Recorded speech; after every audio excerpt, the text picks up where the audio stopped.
काला साया। यूं तो बनारस घाट अपनी खूबसूरती के लिए बहुत प्रचलित है, पर घाट के किनारे कई राज लिए बैठे हैं। ये कहानी शुरू होती है बनारस के घाट के पास बने ममता निवास से, जहां प्रिया लाल जोड़े में ममता के घर उसकी बहू बनकर आती है। आओ आओ बहू, घर को अपने पैरों से पवित्र करो। ममता घर की दहलीज पार कर ही रही होती है कि अचानक एक बहुत गंदी सी बास पूरे घर में फैल जाती है।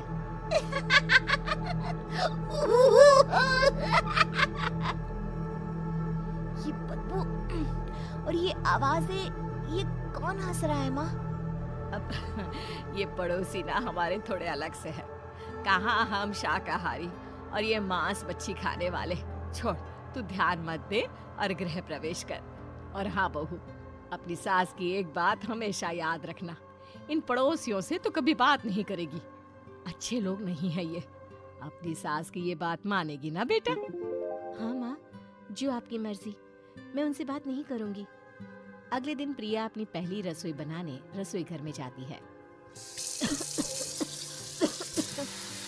ये छोक की बात तो नाक में जा रही है।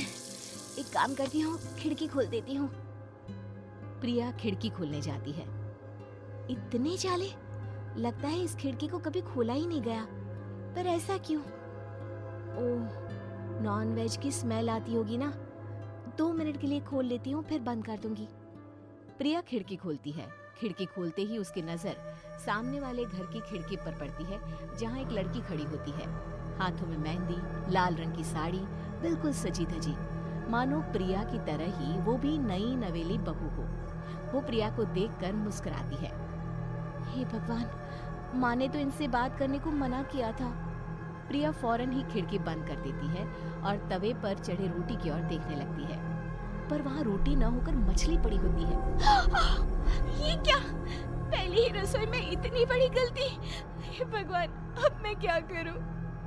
प्रिया बहुत डर जाती है और फौरन रसोई की सफाई करने और फिर सभी के लिए खाना बनाने लग जाती है।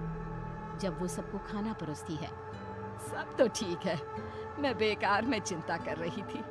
हे भगवान, ऐसे ही बस अपनी कृपा बनाए रखना। रात के वक्त जब सब सो रहे होते हैं, तब प्रिया को पायल की आवाज सुनाई देती है, जिससे उसकी आंख खुल जाती है। ये पायल की आवाज कहाँ से आ रही है? प्रिया उठकर उस आवाज के पीछे छत की सीढ़ियों तक जाती है। तभी उसे बच्चे के रोने की आवाज आती है। प्रिया छत पर जाती है तो क्या देखती है? वही लाल साड़ी वाली लड़की अपनी गोद में एक नवजात बच्चे को घुमा घुमा कर सुला रही है। तभी प्रिया की नजर उसके पेट पर पड़ती है। ओह गॉड, ये तो प्रेग्नेंट भी है। सुनिए, बच्चा सो नहीं रहा है क्या? मैं कुछ मदद करूं? नहीं नहीं, आपके घर वालों को अच्छा नहीं लगेगा, मैं संभाल लूंगी। स्नेहा की गोद से बच्चा हाथ मारकर प्रिया की गोद में आने को छटपटाने लगता है। दोनों घर अगल बगल में बने होने के कारण प्रिया उस बच्चे को गोद में ले लेती है। प्रिया के पास आते ही वो सो जाता है। बच्चे का वो स्पर्श रात भर प्रिया भूल नहीं पाती और अगली सुबह वो छत पर कपड़े सुखा रही होती है। तभी उसे एक औरत इशारा करके बुलाती है। स्नेहा कह रही थी बाबू तुम्हारी गोद में आते ही सो गया। मैं गौरी, स्नेहा की माँ हूँ। बहू, घर आना, बाबू को खिला भी लेना। शाम को जब घर पर कोई नहीं रहता, बच्चे से मिलने के लिए प्रिया छिपकर अपनी पड़ोसन के घर चली जाती है और कुछ देर बच्चे को खिलाकर वापस लौट आती है। इसके कुछ दिन बाद ही प्रिया को पता चलता है कि वो माँ बनने वाली है। ममता की खुशी का ठिकाना नहीं रहता।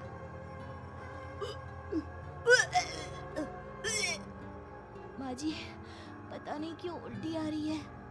प्रिया भागती हुई वॉशरूम में जाती है तो हरे और लाल रंग की उल्टी करती है। उस उल्टी में से कीड़े निकलते हैं। ये क्या? खून और ये कीड़े! माँ! माँ! प्रिया की आवाज सुनकर ममता दौड़ कर आती है, पर बेसिन में कुछ नहीं होता। प्रिया हक्की बक्की रह जाती है। ये सब क्या हो रहा है?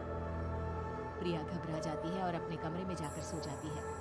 डर के कारण वो इतनी थक जाती है कि उसकी आंख लग जाती है। तब उसे ऐसा लगता है उसके पेट पर मानो कोई बैठा हुआ हो। कौन हो? प्रिया के पेट पर एक 5 महीने की बच्ची बैठी हुई थी, जो बुरी तरह जली हुई थी। माँ, तुम ही मुझे लाई ना अपने पेट में। मैं तुम्हारी माँ नहीं हूँ। कौन हो तुम? माँ, देखो मैं जल गई बुरी तरह से। 6 महीने पेट में रहने को भी मुझे नहीं मिला। सहला दो ना माँ। बचाओ, बचाओ, माँ। ममता दौड़कर कमरे में आती है। प्रिया की बातें सुनकर वो सब समझ जाती है। तू कहीं बगल वाले घर में तो नहीं जाकर आई ना बहू?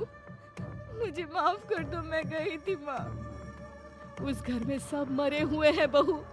कई साल पहले स्नेहा उस घर में बहू बनकर आई थी। कुछ ही दिन में वो एक बच्चे को जन्म देने वाली थी। पूरा घर बच्चे के आने की खुशी में खोया था कि एक दिन अचानक उस घर में आग लग गई। सब बुरी तरह जलकर मर गए। गौरी आज भी दादी बनने का इंतजार कर रही है और इसीलिए स्नेहा ने अपना अजन्मा बच्चा तुम्हारी कोख में डाल दिया। ममता ये कह रही होती है कि पीछे से उसके पैरों को एक बच्चा पकड़ लेता है। दादी, दादी। माँ, स्नेहा की गोद में यही बच्चा था। ये बच्चा कौन है फिर? तेरी मौत है। तेरी भी दादी। जिस चीज का ममता को डर था वही हो गया। ममता निवास के ऊपर मौत ने चादर बिछा दी थी। प्रिया का पेट ऐसे बढ़ जाता है मानो 9 महीने का हो। 2 हाथ उसके पेट से बाहर निकलते हैं। बहू, संतोष को फोन कर, किसी पंडित जी को बुला बहू। प्रिया का पति भागता हुआ घर आता है। ये तो होना ही था माँ। तेरा पाप तेरे सामने आ गया तो तू सह नहीं पा रही है। स्नेहा घर में आग लगी नहीं थी, माँ ने लगाई थी प्रॉपर्टी की लालच में। और वो बच्चा मेरी पहली पत्नी का बच्चा है, मेरा बेटा, जो कि उस आग की चपेट का शिकार हो गया था। मैंने तुमसे ये सब माँ के कहने पर छुपाया था। मुझे माफ कर दो प्रिया। तुम अगर चाहो तो यहाँ से जा सकती हो। मैं तुम्हें किसी भी बंधन में रखना नहीं चाहती। मेरी शादी हुई है आपसे, मैं आपको छोड़ नहीं सकती, पर उससे पहले हमें स्नेहा, उसकी माँ और बच्चे की आत्मा की शांति करवानी होगी। संतोष और ममता गौरी के घर जाते हैं। अंदर सब कुछ जला हुआ होता है। जमीन पर जली हुई लाशें बिखरी हुई थी। ममता रो रो कर अपनी करने की माफी गौरी से मांगती है। प्रिया स्नेहा के घर वालों का अंतिम संस्कार करवा देती है और ममता